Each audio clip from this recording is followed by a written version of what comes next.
La meva vida sense l'esport no seria res, o sigui, no me la imagino.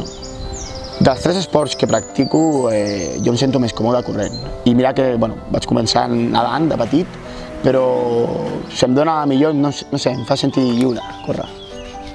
Per mi el triatló és una manera de passar-ho bé, diguéssim, de poder unir 3 esports que m'agraden. Vaig provar i em vaig enganxar.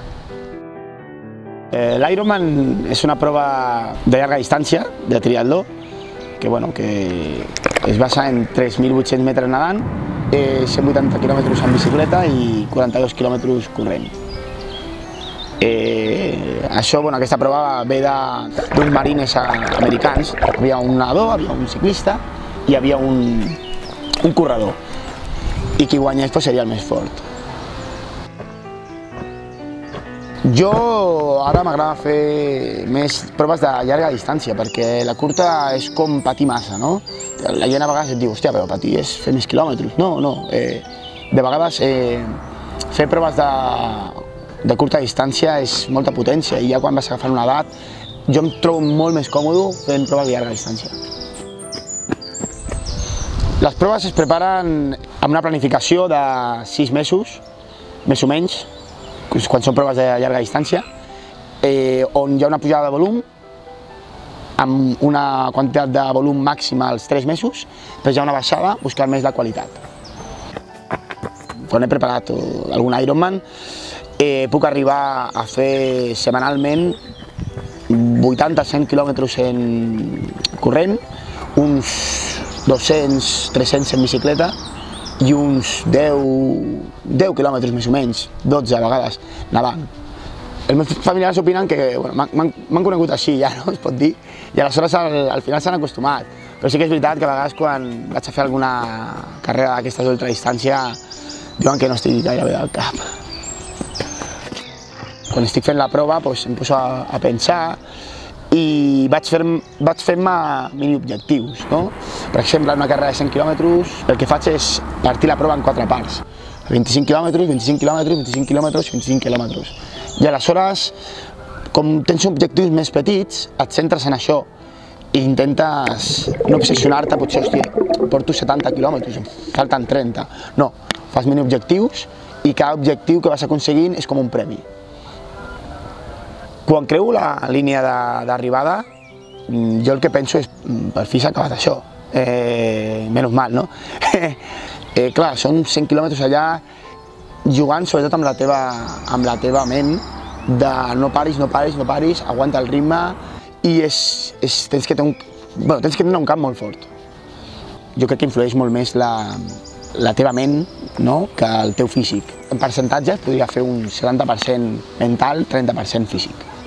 Sí que és veritat que tens que tindre un físic fort, potent, per poder realitzar la prova, però quan arribes al final i hi ha un esgotament físic, si no tens una capacitat de patiment molt gran, no ets capaç d'acabar amb el teu objectiu. I quan la teva ment no pot, aleshores sí que tens que parar, sí o sí. Em dedico a ser un monitor de spinning. Degut al treball que tinc, doncs la veritat que se m'han tret les ganes de tenir una bici, no? Perquè tot el dia fent bicicleta, al final arriba el cap de setmana i dius, ostres tu, sisplau, que no vull anar a bici. I ara mateix no tinc bici, i al no tenir una bici, doncs, a vegades em suposa un problema a l'hora de fer les proves. Si és alguna prova especial o el que sigui, a vegades per patrocinadors també, a vegades aconsegueixo que el meu gimnàs, que em deixi alguna coseta, o si no la llogo i ja està. En proves, per exemple, de triatló, d'Ironman, a la bicicleta feia tot l'avituallament sòlid.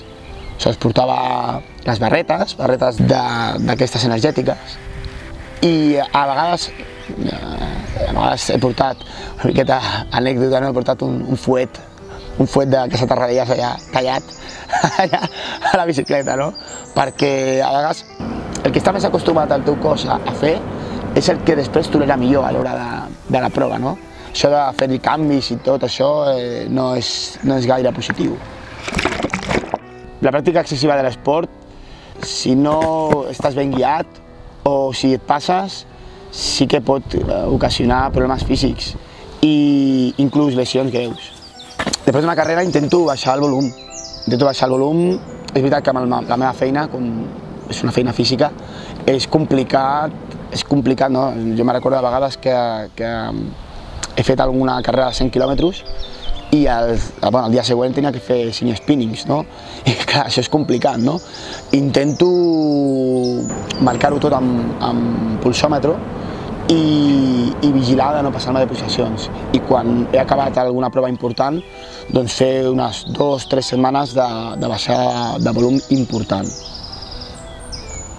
Tinc males experiències també amb el triatló. Jo fa ara 2 anys vaig tindre un problema derivat d'això, potser m'havia passat d'entrenament, i vaig anar a la Corachan perquè no em trobava gaire bé d'estómac i quan vaig entrar amb una bradicàrdia aguda amb 27 pulsacions per minut. Jo normalment estic a 31-32, això també és degut a l'esport, no? I clar, ningú em mullava tampoc dir, hòstia, no, tens que deixar de fer esport, Jordi, o pots continuar. Ningú et deia res, no? Estàs una miqueta allà a les expectatives del que et deien les proves.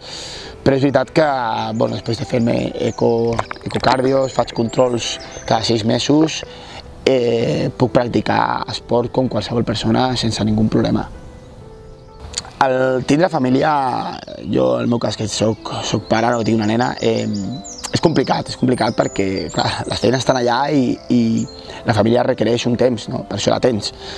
I el que faig normalment és, algun diumenge o dissabte, és a les 5 del matí, 4 i mitja del matí, llevar-me, anar-me a entrenar i quan s'aixeca la dona jo ja m'he pegat els 30-40 quilòmetres corrent i la nena estava dormint i sí que és veritat que pateixes molta son perquè per algun costat tens que treure les hores d'entrenament, però quan ho fas perquè t'agrada no és un sacrifici.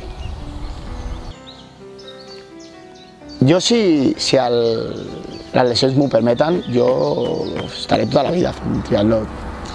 El consell que li donaria jo a una persona que comença ara és que a poc, perquè avui en dia vivim en una societat que volem tot ja, no? I amb l'esport això no funciona així. Jo crec que és important que siguem conscients de les nostres capacitats, de les nostres aptituds també, i que siguem conscients del que podem arribar a fer.